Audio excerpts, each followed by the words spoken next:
As I told you before, like when we were talking about the Bravais lattice, that each atoms in a unit cell is not always contributed to the same unit cell. It might contribute to the other unit cell or the adjacent one which are present along with that, right. So we are just going to calculate the actual number of atoms which are contributing to the crystal lattice, right, or you can say which is contributing to a specific unit cell. So first we have the primitive unit cell. As you know that in case of primitive unit cell, what we get to see crystals at corners. They are located actually at each corner, right. So that means each crystal is a part of the other unit cell as well.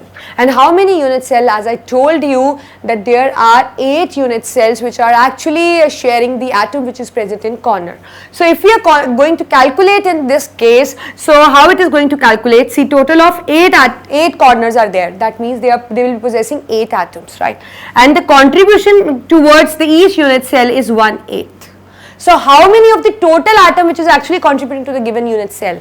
It will be 1 unit cell, sorry, 1 atom. So how many atoms just make one primitive unit cell? It is only 1 atom, right. And now similarly we talk about the body centered unit cell.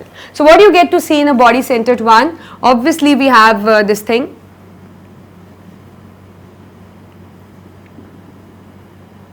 So we get to see at corners also, and we get to see particle in the middle also. This is what is the body centered? That means particles are present on corners and plus in the middle. So what are the actual number of particles which are contributing in this case? So again 8 atoms at corner, contribution 1/8 plus 1 atom in center, and it is contributing only to the specific unit cell. So what do we get? How many total number of atoms contributing to each unit cell? What we get? 1 plus 1, that is 2 atoms. So that means 2 atoms are actually present in the one unit cell. In which unit cell? The body centered one. Now the number of atoms in a face centered. So what is the arrangement do we get to see in a face centered one? So what we have this thing.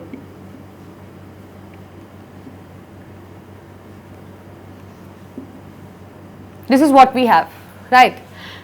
So they are present at corners, and plus along with that there is a particle in the center of each face. This is what we get to see, right. So that means one particle at each face. Now what is the contribution? Again at corners, 8 corners, and contribution 1/8 because they are contributing to 8 unit cells, right. Plus how many faces does it have? 6. And what is the contribution? Obviously half, because it is contributing to this face of this unit cell and face of this unit cell. Like if I am standing here, so I am part of this line also and I am part of that line also, right. So I am contributing to 2 unit cells. So likewise the particle is contributing to the 2, so we become half. So if we solve it, it becomes how many total number of atoms? 3 plus 1, actual number of particles are 4. Now similarly we are going to calculate the number of particles in a number of atoms in a base centered one. Right. So what is base centered? Again you have particles at 4 corners.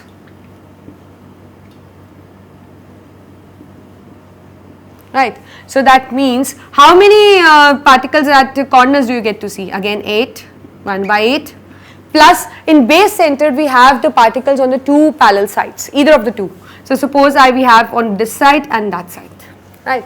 So again it is contributing to the adjacent one also, right. So total of the 2 particles present on the base, and they are contributing to 2 unit cells. So that means its contribution is half for each unit cell. So when we solve it, it comes out to be 2 atoms. So likewise you can calculate in a similar manner. So how to calculate? Draw the figures in a proper manner, right. Just practice of drawing the figures in a proper manner, in a beautiful you can say a picture, and then just try to calculate. If there are corners, keep in mind the atom at corners are contributing only 1/8, and the particle which is present in the middle of this unit cell is contributing only to that unit cell, and the particle which is present on any face is contributing to the 2 unit cell. So likewise we did, like here we get to see only 8 corners and contribution is 1/8, so we get to see 1 atom. In this what we get to see corners as well as particle in center, right. So we just add it, so it is 2 atoms. And in the face center we get to see the particle in the mid of each face, and it was contributing to one more unit cell. That means it was contributing to two unit cells. So each the contribution to each unit cell is half. So this is what we did, 8 into 1 by 2 plus 6 means 6 faces. So each atom is all face. 6 plus contribution is half, comes out to be 4. And similarly in the base centered one we get to see that corners again 8 into 1 by 8 plus, because there will be only 2 faces which will be having the atom, and the contribution will again be half, because I told you that in case of face, if the particle is present on face, it is contributing to this unit cell also, and it is contributing to this unit cell also. So its contribution is actually half for each unit cell. So it comes out to be 2 atoms. So this is how you are going to calculate the number of atoms. If somebody asks you to calculate depending upon the arrangement, that the primitive face centered BCC or this thing, the base centered one. So this this kind of way you are going to do that. Just practice the figures again and again. I am telling you, just try to practice the crystal lattice, try to draw the crystal lattice in a proper manner, try to draw these structures, practice them. It's not hard. If you will practice, you will thoroughly get through, right.